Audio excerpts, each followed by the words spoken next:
I'm reviewing To God and Heaven by Veena Nagpal.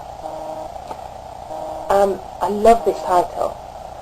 It makes me think that it's going to be a kind of a very modern teenage philosophy kind of thing. And when I initially started reading it, I was a bit confused because I was thinking that no, this isn't about a teenager who's on the internet all the time. It's about a teenager who's doing stuff with horses. But as I'm reading it through, I was getting a sense of who the character is, who the main character, and I found it quite interesting because every now and then I picked up something that didn't seem quite right, and I wasn't sure whether this was because it was set in alternative reality England, or whether it was whether it was because the writer wasn't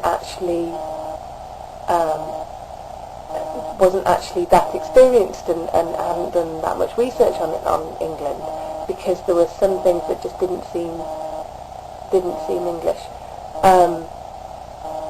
For instance, a large Asian community in a small village, and I mean the name of the village, it could easily be a made-up village. I was actually brought up quite near Leicester, so I know the area, and the sort of the rolling English countryside and all of that kind of thing is very real, but having a very large Asian community in a village is very unusual, and then having the corner shop run by a white person is very unusual.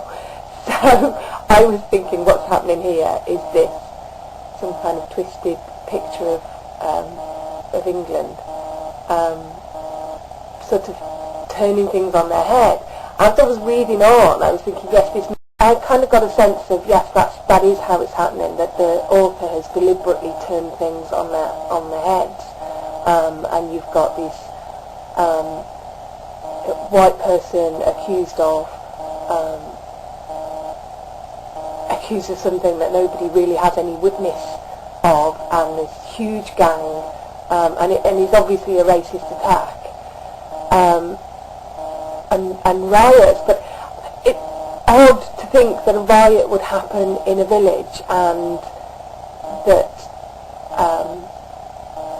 the main character's boyfriend or best friend, who is a boy, gets injured quite badly, and then people are sort of, oh well, it doesn't really matter, and it just seemed, it did seem a bit odd, and I was thinking, what the hell's going on? I did think that initially, when there was all the stuff with the horse, I was thinking, this is a little bit boring, not the kind of thing you'd want in the opening, far too much exposition.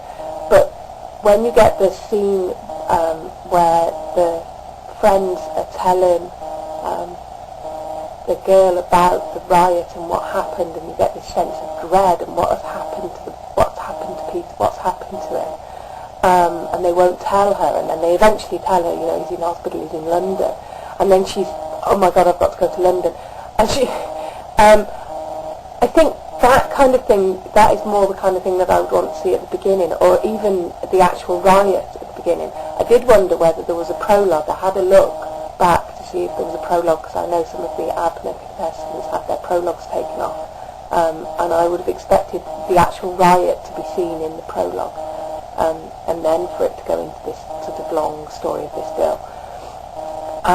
I thought the scene at the party, the family party, was hilarious. I liked that.